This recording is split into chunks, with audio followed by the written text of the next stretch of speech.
Bos, review kereta saya. Kau review sekarang? Datang pula satu Malaysia. 你以为你人多我怕你呀、你不要以为我不懂你讲什么啊，死矮仔。喂, kenapa semua Melayu boleh cakap Cina Nak kutuk pun susah. Bang, dia kutuk kita ke bang?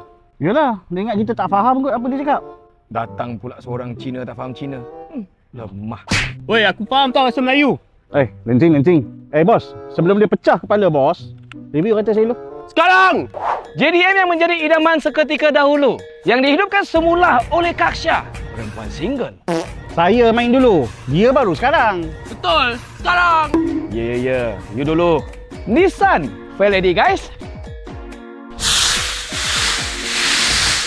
Dengan enjin 3.5 liter V6, double air fuel injection liquid coolant, open port air filter, tuned up gear ratio, selepas upgrade Max ECU Sport dan custom air dye yang saya tak yakin function dengan 310 horsepower dan 360 Nm torque, 0 hingga 100. 4.9 saat.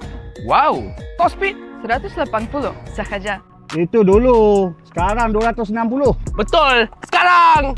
So guys, aksesoris yang 40,000 lebih mahal daripada keretanya. Kereta ini, lampu depan custom design tersendiri, lampu belakang siap ada anime lagi. Kereta full repaint warna hijau, bertemakan naga jambu, pakai Veilside body kit V1. Spoiler GT Wing tak sempat masuk Impact Maxima 2. Louver belakang SVJ warna B, pakai 4 trim 19 inci. Brembo 6 port depan, Brembo 4 port belakang. Bonnet dan fender Ings, lock nut sesuai korek kelapa. Sudah anda belajar? Sila komen. Sekarang! Door panel, sport steering, gear knob dan center console. Takut orang tak tahu dia kaya kot.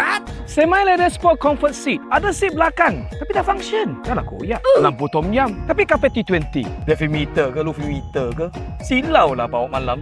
OBD meter lagi. Mata nak tengok mana sebenarnya? Dan pasang Android player, tapi reverse camera zaman-zaman antena. Tapi ada satu benda yang saya suka.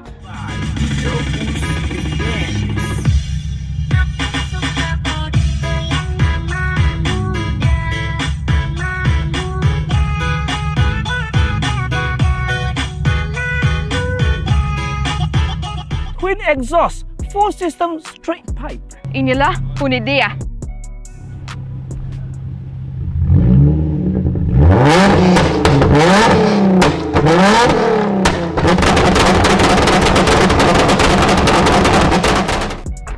Okey bos, sekarang bagi tahu saya, kereta saya power ke kereta Kaksha power? Ha! Sekarang! Dia cakap apa? Tak dengar lah. So guys, like, follow, comment, share untuk review kereta seterusnya.